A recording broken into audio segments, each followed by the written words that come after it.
मातरम। जय हिंद। मैं चक्रधारी सिंह से प्रमोद त्यागी। अगर किसी को सच सुनना पसंद नहीं है तो कृपया करके उनके लिए हमारी वीडियो नहीं है।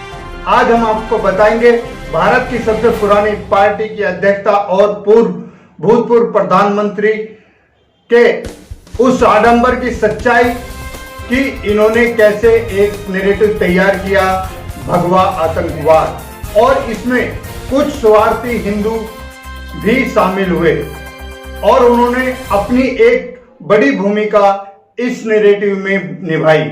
उसका आज रिजल्ट यह है कि 500 से ज्यादा आज भारत के अंदर पाकिस्तान बने हुए हैं, जो सोए हुए हिंदुओं की नजर में नहीं है और शायद कभी नजर में होंगे भी नहीं, क्योंकि हिंदू इतना आलसी, इतना कायर है कि जब तक उसकी आंख नहीं खुलती, जब तक नौबत उसके घर तक नहीं आ जाती, अगर पड़ोसी के घर में कोई घटना घट रही होती है तो पड़ोसी हिंदू अपना दरवाजा बंद कर लेता है और कहता है कि इसके घर में घट रही है, हम तो सुरक्षित हैं, हमें क्या लेना देना। और ये हिंदुओं के पतन का सबसे बड़ा कारण है। वहीं मैं दूसरे समुदाय की इस मामले में तारीफ करता हूं, चाहे पड़ोसी आपस में उनकी कट्टरता ही क्यों ना हो, आपस में चाहे कितनी भी बड़ी दुश्मनी क्यों ना हो, लेकिन अगर कोई बाहर वाला किसी के भी घर पर हमला करता है तो पड़ोसी सामने आकर चाहे तो धमका कर, चाहे राजीनामा करके या मिन्नत करके सामने वाले की विपदा को दूर कर देता है, और यही उनकी एकता का सबसे बड़ा सबूत है।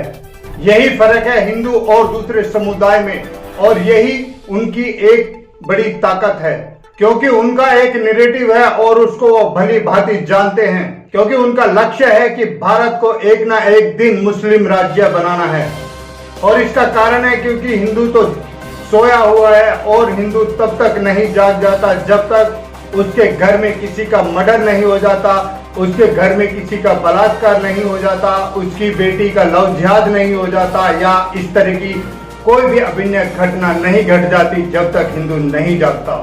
जबरदस्ती बलात्कार हो या ब्लैकमेलिंग हो या लव जिहाद, तीनों का एक ही मकसद होता है, हिंदू की इज्जत से खेलना। पर हिंदू तो इतना सोया हुआ है कि अगर किसी पड़ोसी की बेटी को दूसरा हिंदू देख भी लेता है तो वो उसको कहता है कि इसकी बदनामी के लिए ये पॉइंट अच्छा है, वो उसकी बेटी को बचाने की कोशिश नहीं करता।